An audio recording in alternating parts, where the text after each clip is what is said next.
Welcome to another episode of our Creator Conversations podcast hosted by Media Mobilize. My name is Karina, CEO of Media Mobilize, and we also have Tommy, who leads the publisher department.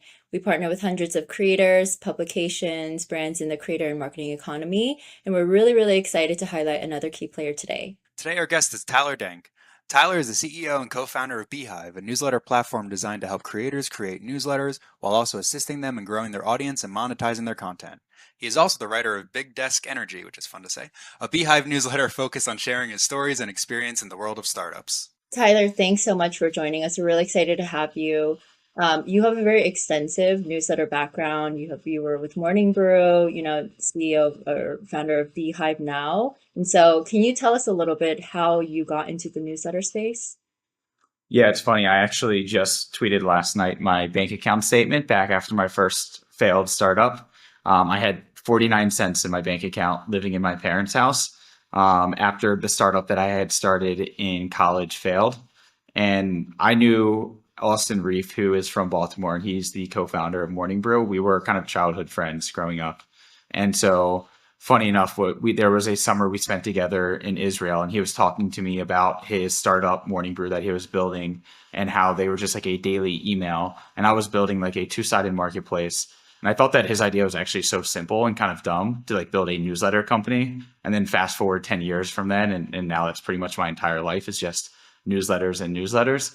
But yeah, I reached out to Austin. We were chatting, catching up, and he was telling me that he had a need to build certain features that Axios and the Skim had built and asked if I was willing to build them for him. And at the time, again, I had 49 cents in my bank account. So I was like, yeah, absolutely. I can build that. No problem. A little bit of a white lie. I had no idea how to build what he was asking for, but didn't really have an option in just needing a bit of cash. And one thing led to another, and I ended up working on contract for them all summer, which led to joining them full time in New York and being the second employee at Morning Brew. And so that was kind of like the coming up story of like how I got involved with Morning Brew from the very beginning, and then was there up and through the acquisition by Business Insider in 2020. But yeah, I guess how I got into newsletters in general was I reached out to Austin Reef, who was a childhood friend from Baltimore and was the co-founder of Morning Brew. And he basically had this idea to match and some of the features that others were building. So at the time, the Skim, Axios were two popular newsletter first publishers. And they all had like a referral program that was working really well and a social share section. So it sounds kind of silly to talk about now, but at the bottom of every post, there was a share to Facebook, share to Twitter, share to LinkedIn thing that Axios had, Morning Brew didn't have. And so he approached me, asked if I'd be willing to build that for them. I had 49 cents in my bank account. I was living at home. I would have said yes to any opportunity. Didn't necessarily have an interest in newsletters per se. I had an interest in having more than 49 cents in my bank account. And so I said yes to the opportunity, ended up building that over 2 to 3 weeks. And then he turned around and came to me and was like, I actually have this list of like dozens of other things that we would like to build at Morning Brew. We just don't have an engineer. Would you be willing to build it? And again, like $3,000 isn't a ton of money. I definitely needed more to eventually move out of my parents' basement. So kind of said yes to each opportunity, which led to him asking me to join him as the second employee at Morning Brew. And then fast forward 3.5 years, Morning Brew got acquired by Business Insider in 2020. So that was kind of like my first foray into newsletters, but kind of backed into it. It wasn't like a huge passion project of mine prior to then, and have since carved out a bit of an expertise in emails, I would say. That's awesome. I'm glad you took that opportunity and jumped at it because, you Morning Brew and now you're with Beehiiv. I'm curious, when you were in high school or college, did you have an interest in writing? Yes and no. I kind of enjoyed writing a bit. I think I'm a very slow writer, and so it requires a lot of patience for me. I think that comes out of just like being a perfectionist in general. So I will write and rewrite the same sentence probably 15 times before it goes live in my newsletter today. And I don't know if it was just a mom being a supportive parent, but like my mom would always say that I was a good writer. And whenever there was like an escalation, so like dumb example, but like one airline totally screwed me over out of a flight, and like my ability to channel my anger into like a perfectly written email to get a full refund and then some, like I just find writing as like a very effective medium to communicate, and so have done that plenty of times. So I don't know if I'd ever say like writing has ever been a passion of mine, but like even how I run the company today, I think it's so easy, especially when you're remote, everyone's distracted, everyone's kind of scrolling through different things. It's very easy to misunderstand or misinterpret how people say things. But I think writing and repeating different things that we're working on, the objectives of the company, etc., is probably the most effective communication style for me, at least.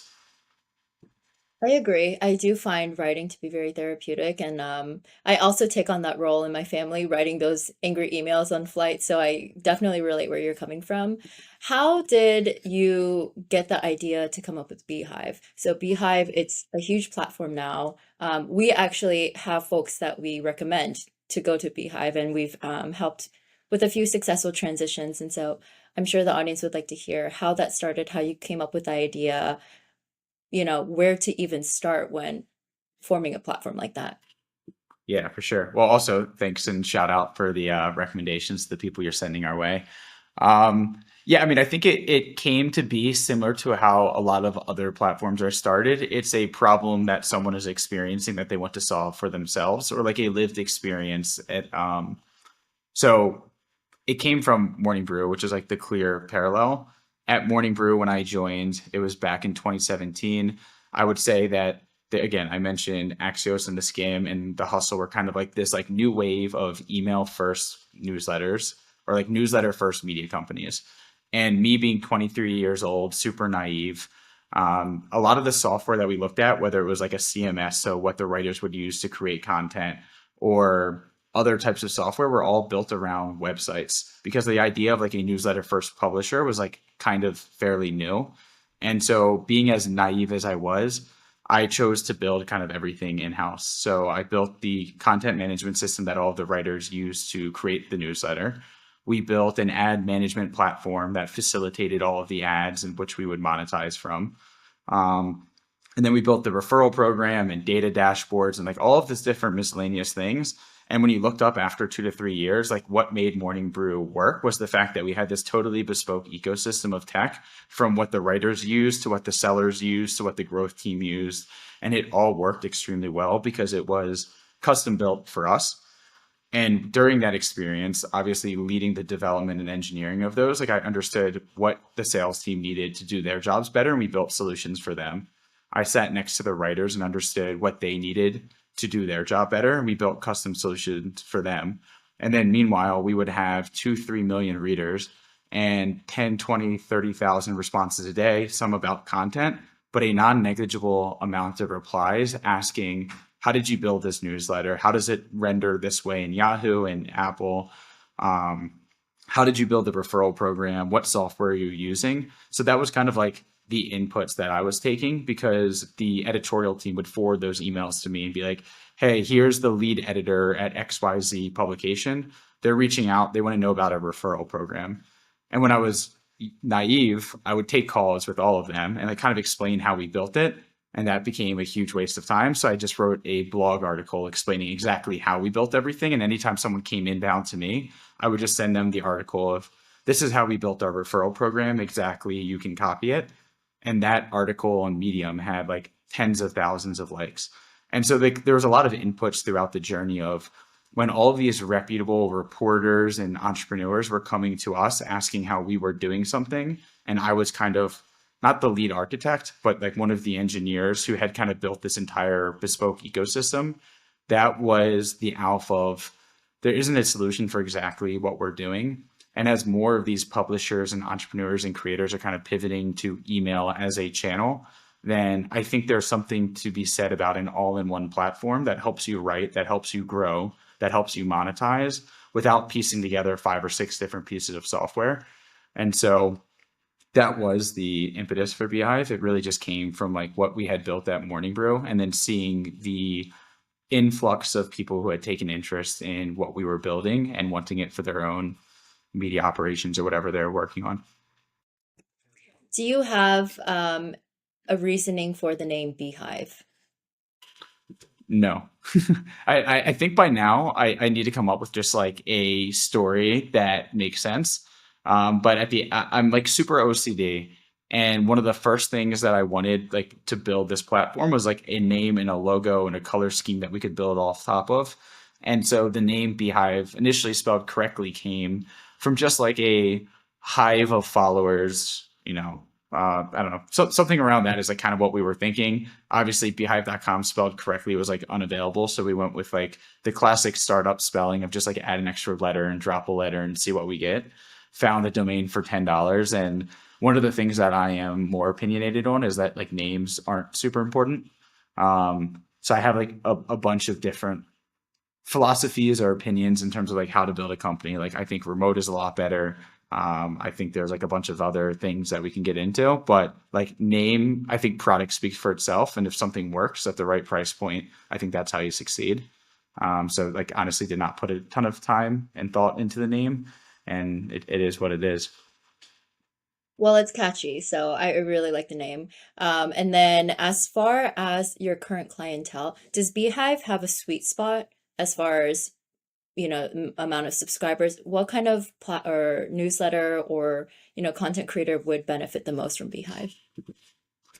Yeah, so it's kind of a double-edged sword in the sense that we appeal to such a wide range of publishers and creators that it's both a good thing because as a founder and a startup, being able to say that we can kind of sell to anyone sounds great.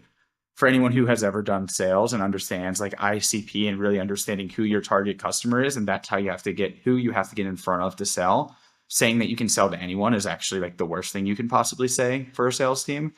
And so I say that because I have a newsletter as like a hobbyist on the platform.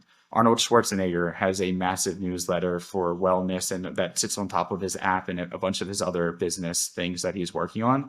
Time Magazine has a newsletter, is like one of the largest publishers in the world. And then there's tons of independent journalists, right? Like Oliver Darcy, who left CNN and now has like a direct relationship with his readers and a subscription business built on top of Beehiiv. Russell Westbrook launched last week, NBA star, right? So the fact I like, yes, our sales team is focused on more of like an enterprise customer who is like a Time Magazine, Texas Tribune, like those types of like reputable publishers who are moving off legacy systems for more modern solutions like what Beehiiv offers today.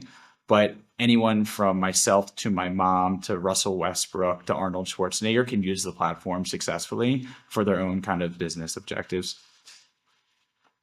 So I think you're kind of leaning into kind of what we want to talk about next, which is when presenting Beehiiv as an option to creators, what would you say is kind of the best selling point or the best feature that kind of sets you all apart from other like people in the newsletter building space? Yeah, I think even before getting into like the broader, or I guess maybe more narrow, like newsletter building space, just like as a creator who has an audience, why is email interesting to you whatsoever? And there's like a bunch of different ways you can take that. I think the classic example that a lot of people lead with is like going back to like the 2016, 2017 days of Facebook when they were selling every creator and every brand on likes as like the account, back when likes were the coolest thing. And the thinking was if you pay Facebook for ads to get more likes on your profile, if you have 100,000 likes as a brand, in theory, that means whenever you post about a new product, a new sale, like anything going on, 100,000 people would see that in their feed. And it was never one to one, like likes to impressions, but like directionally it was there. And then, as a lot of brands learned, like Facebook and the product team and Zuckerberg and whoever can change at any moment, like what they are optimizing for as a business. And rather than optimizing for brand pages that have likes, they shifted towards friends and community. So that same brand that was maybe getting 50,000 impressions every time they posted something saw 5 to 10,000 impressions. And so I think that was like one of the first awakenings of when you are building on another algorithmic platform, that platform has their best interest at heart, whether that is revenue or engagement. And at any moment, they can change like they were prioritizing previously to what they are now prioritizing for whatever KPIs that they're optimizing for. And so the same could be said for YouTube, Instagram, TikTok, right? Like they are all algorithmically led platforms. And so if you have an audience of 10,000 followers, like how many of those 10,000 are actually seeing the content that you're creating on a day-to-day basis, when it is up to the algorithm and whatever else to determine who gets fed what. And so the counterposition to that is email. I have 90,000 subscribers on my email list. And every Tuesday when I hit send, yes, there are like spam filters. Yes, Gmail has like classifications of primary and promotions and whatever, but more or less 90,000 people receive an email directly to their inbox every time that I hit send.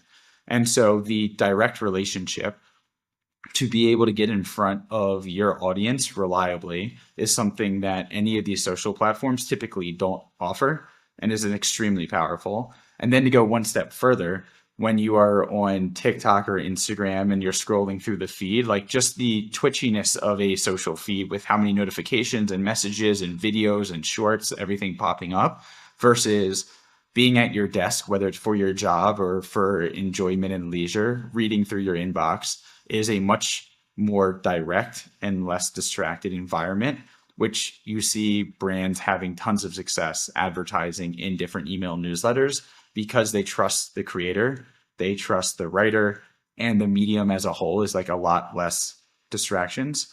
And so that's kind of like the bull case on like why email is powerful. And I don't think that tons of these like large TikTok and Instagram creators need to drop everything and pivot to email. But the way that I view email is it is an additional channel to supplement what you're doing for link in bio, for web, for Instagram, for YouTube, to be able to expand in a more long form way or promote videos and content that you're creating elsewhere.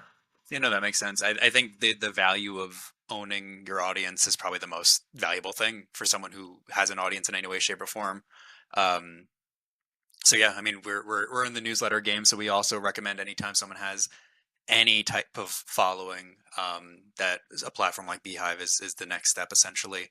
Because I mean, you've seen it like with YouTube and things like that. Like the second one of the advertisers on YouTube decides that they don't want to do something, or they don't want to advertise on certain things, you get the adpocalypse or whatever they called it, which can't really happen on an email newsletter.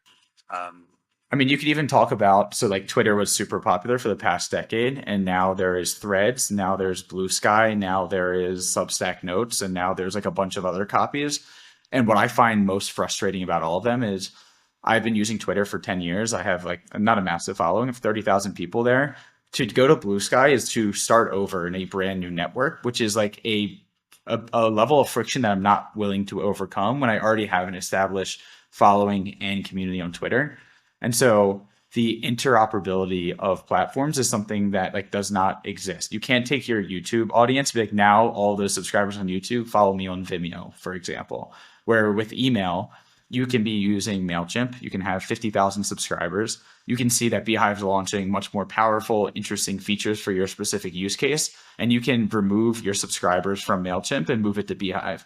And if Beehiiv ever like does not do a good job and serves you, you can leave Beehiiv and go to another platform. So the interoperability of email is also like another leg of the stool of like owning your audience and what that actually means as a creator that I think a lot of people overlook.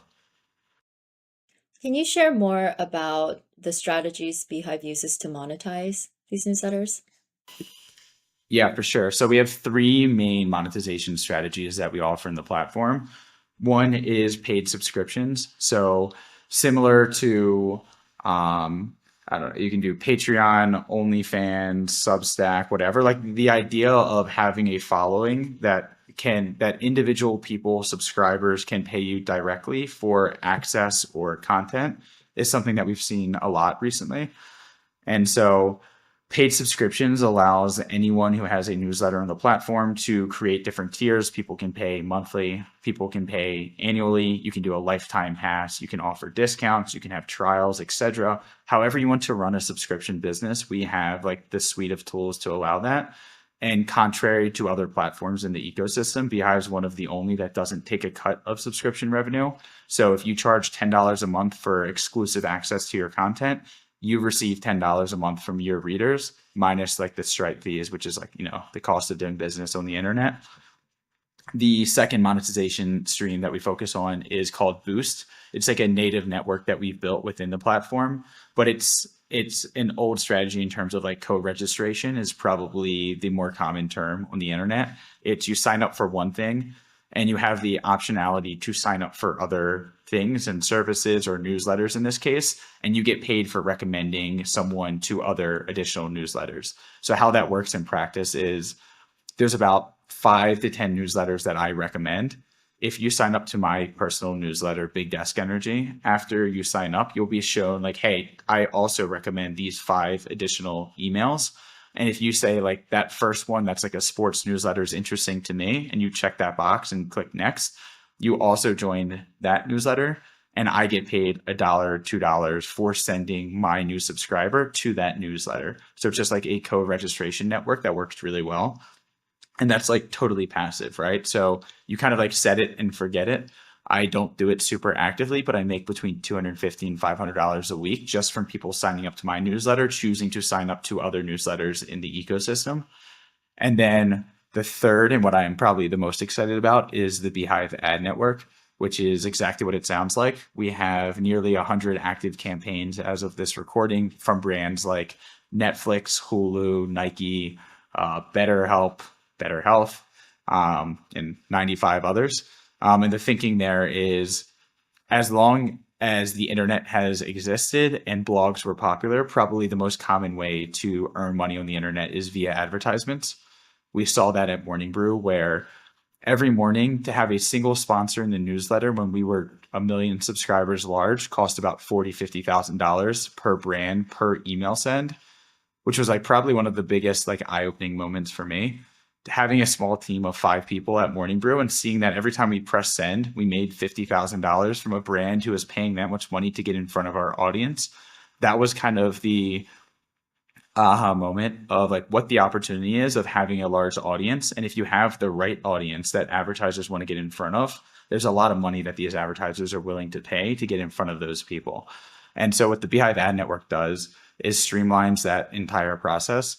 So if you are an independent journalist or a creator who doesn't have a sales team, who doesn't want to do sales yourself, you can get opportunities directly fed to you through the platform. And you'll see Netflix is willing to pay a $10 CPM, or Nike is willing to pay $3 CPC. You can choose which ads you want to run. In 2 clicks, you can add them to your newsletter, and then you get paid on performance a few weeks later. And so being able to, the word democratization is a bit overplayed, but being able to democratize access to high quality native ads in email is one of the projects I'm most excited about. And that's the third revenue stream for our users. Do you know if any of the Beehiiv users, like you mentioned, like if they don't want to sell themselves, do you know if any of them do sell themselves and if they see success doing that? Yeah, very timely question. So yes, I would say that the way that we have seen adoption of the Beehiiv ad network is like the long tail of content creators that are independent, like don't have time to sell themselves. And so they easily opt into the Beehiiv ad network. There's like kind of like the middle of the pack publishers who sometimes sell, but a lot of the times have open inventory. And they're very happy to accept our ad placements and basically monetize for little to no work. But I'd say the very high end publishers who have a more established operation and team do actually have ad sellers that they are constantly in market talking to agencies and brands and selling direct. The reason why I said that that is a timely question is because tomorrow we're launching one of our largest features to date, which is called direct sponsorships. And it's built for that exact use case. Right now, the publishers who are selling sponsors direct have to use some like convoluted system of like collecting leads from interested advertisers. They have to manage all of their open inventory from email, from podcasts, from YouTube. They use different scheduling tools. They use Google Sheets. They use Airtable. They use Notion. And it's like kind of like this hodgepodge of like different software tools to be able to manage your inventory and schedule new inventory and invoice and charge and handle like all of the billing requirements. And so what we are building is a single solution all within platform where you can basically create like a rate card and more or less like a menu of what your available opportunities are. Advertisers can come, browse available opportunities, book directly with the publisher, and you handle invoicing, scheduling, reminders, payment, and QA, everything all directly in the platform without having to leave Beehiiv. So the strategy there is you either sell ads directly and we have the most integrated end-to-end workflow built into the platform natively, or you leverage our ad network and we have ad opportunities being sent to you daily, and you can choose either or both. So I think like we're building more than just a newsletter platform. It really is like an end-to-end content and monetization platform. Cool. It's funny because I think you mentioned earlier that your first startup was some kind of like marketplace, like a back and forth marketplace thing, which kind of feels like you eventually did kind of get there with this. Yeah, I mean, my big learning from the startup, my startup in college is two-sided marketplaces are really hard. I think anyone who's tried that will tell you that. Um, Very difficult, but like anything, like you look at Uber, you look at Airbnb, which are like kind of like the two classic examples of like a two-sided marketplace done well at scale. And there's huge advantages to eventually getting to scale. It's just very hard to get there. Which is why I always say like what we're building at Beehiiv is like such an ambitious project because we have like multiple businesses within businesses, right? Like it is hard enough just to build a reliable email service provider where you enter in content and it sends emails reliably, has all of the data. But then we're also building automation workflows on top of that. We also have a website builder to compete with WordPress and Webflow and Framer. So you can actually build your digital home on the platform. And then we have a two-sided marketplace in an ad network that is working with hundreds of advertisers and thousands of publishers. And now we're doing like a whole product on top of that, which is the direct sponsorships.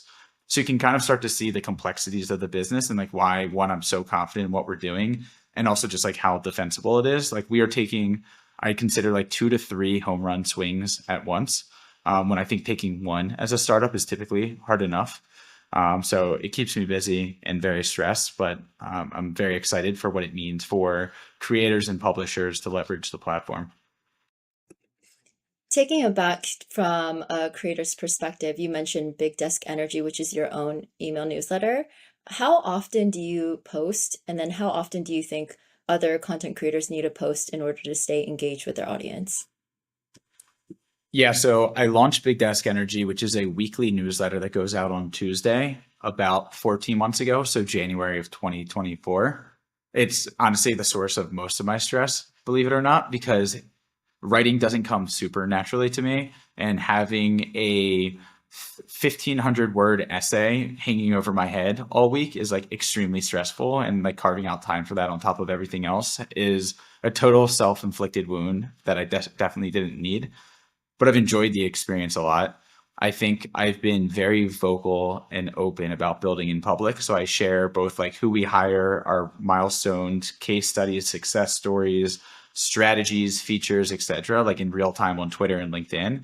And so I leverage Big Desk Energy, which is the newsletter, as like an extension of being able to go deeper and provide 1,500 words of like a strategy or anecdote or philosophy of what's working for us behind the scenes at the company. So for me, like, I don't know if it's true for every creator. Like I only have the bandwidth to carve out 4 to 5 hours a week, write this newsletter, and I send weekly. But I think if I was thinking more broadly about if I was a creator, how does email or like a newsletter best serve me? Kind of depends on like your ultimate goal and like content strategy. If you are YouTube native and you're launching 2 videos a week, is there a way that you can introduce a newsletter that is additive to your existing content strategy? Are you recapping your favorite videos of the week, or is it like a net new behind the scenes type angle? I think that's up to the creator to determine how do they balance Instagram versus TikTok versus YouTube versus email, and how do they all play very nicely together. One example that I like to leverage is Colin Samir do like an excellent job with like their strategy. So they are YouTube native. They have a massive following for the past like decade on YouTube.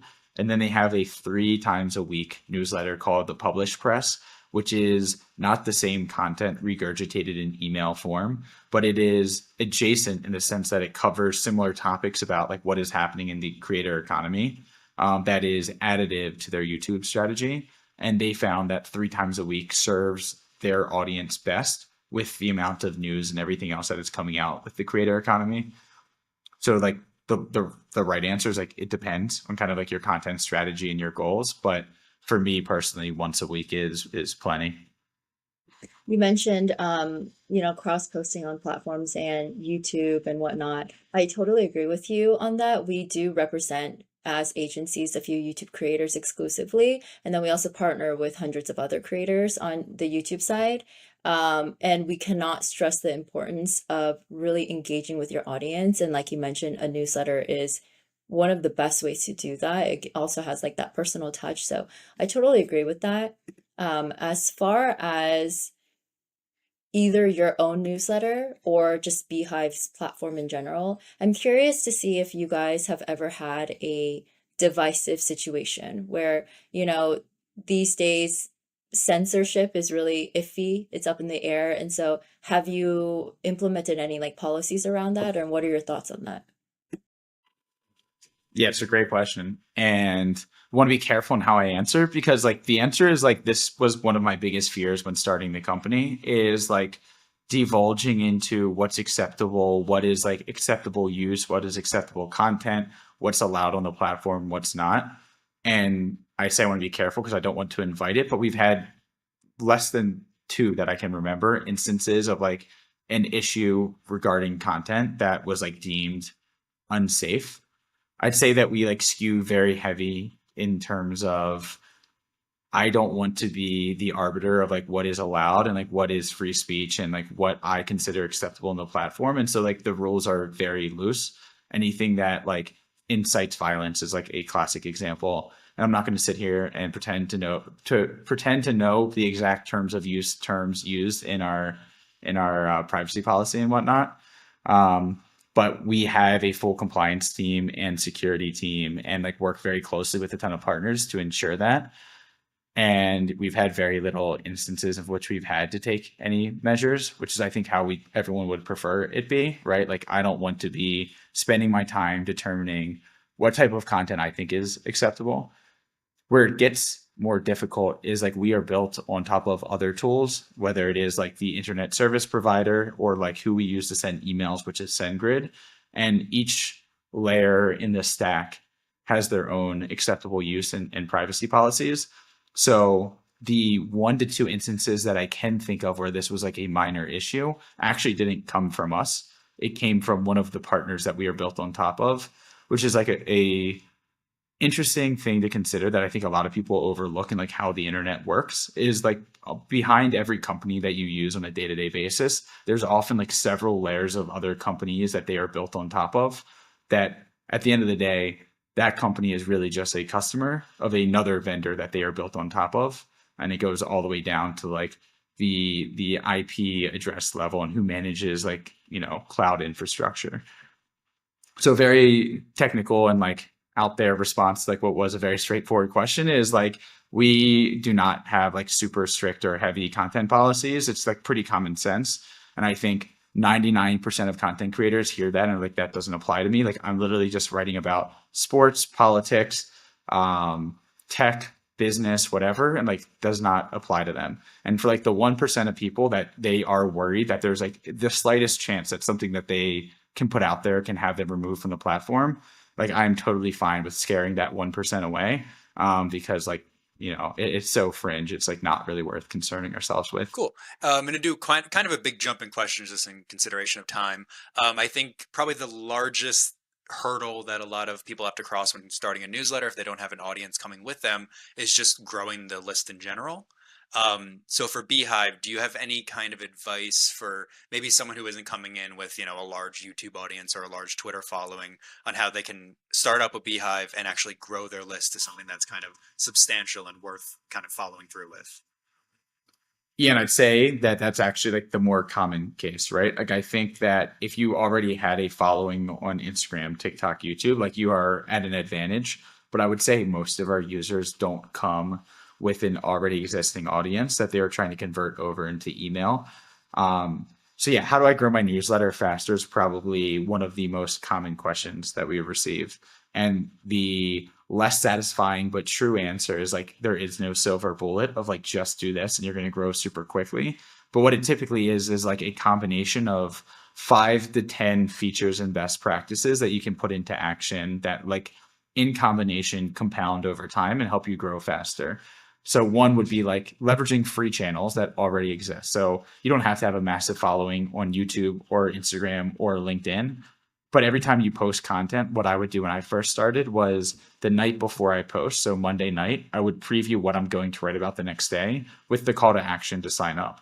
And then on Tuesday, after I published it, I would have a more detailed, almost like not clickbait, but cliffhanger of like, this is what I wrote about today. I know my audience. I know who would be interested by that. And then the hook is to click into the newsletter and read it. So that's like just using free channels. Beehiiv has a native website builder built into it. And so all the content you create is like SEO optimized, and like it takes time to build SEO, but like that's like another free channel of people just searching for relevant topics that you're writing about. We have email collection features, whether it's like a pop-up on the page or like an email gate, which is what I do, which means you actually can't read my content unless you put in your email. So driving traffic to something that I know my target audience would be interested in, and then collecting email for them to be able to read the content is like another effective strategy. We have a referral program natively built in. So you can create digital rewards or whatever to incentivize your existing readers to share the newsletter with additional people to get whatever incentives and rewards. The boost network's like another one. Paid acquisitions, like a whole nother game, like how to leverage YouTube or display or Facebook or whatever to be able, like with paid advertising dollars, to grow the newsletter faster. And then there's like a bunch of like arbitrage situations that you can get into where if you know that you can acquire a subscriber for $1 using Facebook, and you have the boost network set up, and you know for every 5 people who sign up, you make $2 back. Well, then you like have a calculation there where you can grow subscribers for $1 and make $2 back. And then you have like this infinite growth flywheel that you can play into and grow faster and pour more and more money into growth. And so there's like a lot of strategies on like how to scale your newsletter. What I would confidently say is, if you didn't follow any of that, is that Beehiiv has the tools and features and solutions to make that possible. And we have countless of case studies that have done that successfully. Cool. I always kind of say that the best audience for a newsletter to advertise to is an audience of people that subscribe to newsletters. Do you know if anyone in the Beehiiv network uses the Beehiiv ad network to advertise themselves? So some of our largest advertisers, so obviously I dropped like a bunch of big names from like Nike and Netflix and whatnot, but a lot of our advertisers are actually publishers and newsletters themselves, which makes perfect sense. As you just said, when we were at Morning Brew, one of our strongest performing acquisition channel was sponsoring other newsletters. And it makes perfect sense, right? Like if someone is opening and reading another newsletter and willing to click on an ad within a newsletter, they are precisely the people you want to get in front of and convert into a subscriber in your newsletter. So yeah, a lot of our advertisers are actually newsletters as well. Cool, that makes sense. Yeah, so just I think we should start kind of doing the wrapping up questions, which are usually our favorite questions. I like this one. Was there any notable Beehiiv users that you were kind of excited to find out about? I know you mentioned Arnold, some basketball players. Was there any that like kind of blew you away? Or like, oh, cool. Yeah, Russell Westbrook is like pretty sweet, right? Like he just launched his newsletter this week. Jay Shetty I've been a huge fan of his podcast, and he's like the ideal user, right? Like very articulate, is an author, is a podcaster. So him having a newsletter. And then I recently read Good Energy by Dr. Casey Means, which like I love that book. And she has a newsletter on the platform that I had no idea, and like signed up to her newsletter and had to be sent on our platform. So yeah, we're at the scale now where every now and then I'll sign up to a newsletter like totally natively because I'm interested, and then later find out that they were actually using Beehiiv, which is pretty sweet. That's awesome. I'm curious, this could be whether with Beehiiv and like content and newsletter creation, or it could be something completely different. What's a dream project of yours? It could be a collaboration or, just something that you're passionate about. I missed the beginning of that question. Is it Beehiiv specific? No, it could be related to Beehiiv or it could be something completely unrelated. Yeah, that's a great question. Because I'm laser focused on Beehiiv, it's very hard for me to think outside of Beehiiv. So we'll keep it within like the newsletter and Beehiiv ecosystem. Yeah, I think like a dream partnership, I'm totally riffing, and I've actually never really thought too much about this, is like, how do we platform people that we think would already natively have a huge audience? And so you can imagine like the NBA playoffs or something, where every NBA team or NBA player had like their own Beehiiv publication where they were sharing updates in real time or like weekly about whatever. So I think that would be interesting. If I were to think like dream partnership, it's getting our platform in the hands of people who already have a massive audience or following of people who are interested in what they have to say. And then how can we formalize that in some way that would be like very interesting? Cool. We will be out on the lookout for that. Okay, last question before we go into Tommy's fun rapid fire question segment.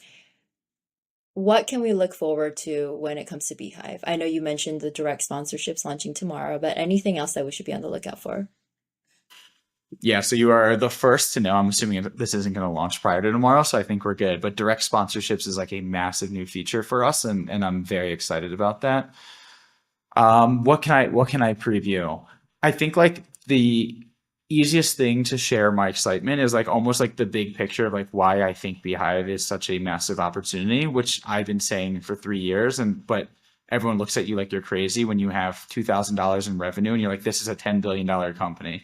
And now that we were most recently valued at like 250-ish, it's a little bit more believable when I say like I think this is a $10 billion company.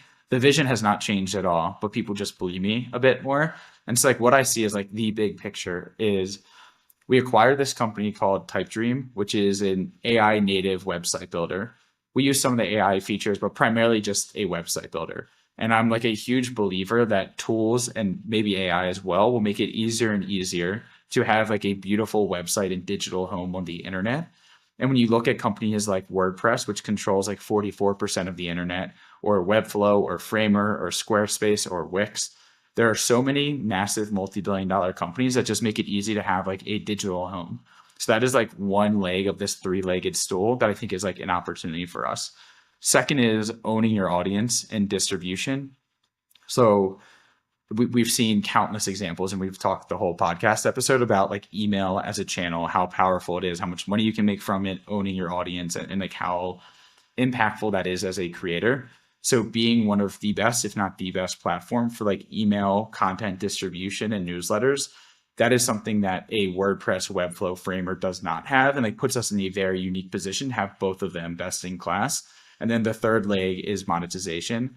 And if we can build an ad network, the North Star ambition is Meta and Facebook, right? So like when a brand goes like, hey, I need new customers, I'm going to put $10,000 into Meta, which is Facebook and Instagram. Like, can we get 10, 20, 30% of those advertising budgets to go in email? And when you see the combination of digital home and website and everything that means with email distribution and then reliable monetization from advertisers and thousands of the top brands and advertisers in the world, that combination of those three is totally unique to what we are building. And I think that is like the huge opportunity that we're sitting on. And then to inversely flip that into like what that means to creators, it is a simplified workflow and platform that does everything from where people find you online, how you collect leads, how you make money, how you sell products, how you engage with your followers and subscribers, and then how you engage with brands and monetize. So I think that combination is what I'm very excited about. Awesome. Cool. Well, now it's time for our rapid fire questions. Tommy, if you can take it away. Yes. This never happens, but I always say we have to do it rapidly. So just like go for it. But we always ask follow-up questions, but we'll see how it goes. So this is the rapid fire question segment. Just go with your gut, whatever. These are all very straightforward, but we'll start with favorite travel spot. Hawaii. Cool. Any like specific thing in Hawaii? I'm usually one who goes long on the rapid fire, so I'm trying my hardest to keep it short. I recently went to the North Shore, and it's like a 5-hour flight from LA, and it's like total paradise, like very few hotels, and like yeah. So I'm a huge fan of Hawaii. I actually went on to the North Shore on my honeymoon. It used to be called Turtle Bay Resort. I think the Ritz-Carlton took that over, but Yeah, right gorgeous. there. Yeah, love it. I also love Hawaii. Sorry, back to you, Tom. Also, I'll also say Costa Rica. I've been going to Costa Rica like twice a year for the past 3 years, and like the untouched beaches that like the American mind can't comprehend. Because anytime there's like beautiful oceanfront property in America, like there has to be hotels and boardwalks and everything else. But like the untouched like natural landscape of Costa Rica is like second to none. Cool. That's a very nice answer. I like that. It's something that is more about nature, but still tropical, which is not a common combination at all. So it's cool. Favorite movie? Interstellar. Ooh, interesting choice. Okay. Favorite book? It's a great question. I'm a huge fan of psychology, so I think like Thinking Fast and Slow is one that I reference a lot, by Daniel Kahneman, I believe. But yeah, I'm a huge fan of that book. Cool. I, what is like one? Because a lot of people we interview for these always mentions like almost like a psychology, self-help, business book. What is one major takeaway from that book that you kind of use in your day-to-day life? Yeah, so I'm like very opinionated that everything is psychology, right? Like being able to communicate a message to your employee, to your partner, to customers, to do marketing, to do growth, like everything involves like human nature. And so just understanding where people make unconscious mistakes in how they think and process things, I think is like super important to consider and be top of mind. So that's why I'm such a huge fan of psychology books. Cool. I like that answer. Favorite song? I have no idea. As the owner of the Big Desk Energy playlist, I'm constantly just listening to like bespoke weird songs on the internet to add to my playlist. So I won't go favorite song because I can't. They're like choosing children, but favorite playlist is Big Desk Energy. That was good answer. Good non-answer. And then your favorite sweet treat or guilty pleasure food? Favorite, I don't eat like much candy or sugar. I'm kind of like a health nut, honestly. So I don't know if I have like favorite candy. Actually, no, I do. Dried mango is like, so I don't know if it's like sweet, but I actually can't purchase dried mango because I eat all of it way too quickly, and then I have a stomach ache for like a day. I cannot control myself around dried mango, so that's my weakness. That was good. That was good. I will mention, I know that was the last rapid fire question. Next time you're in Hawaii, get the 7D dried mango. You can get it from any of the like the corner stores. So good. I got a recommendation. We bought a pack of 20 and we finished it within a week.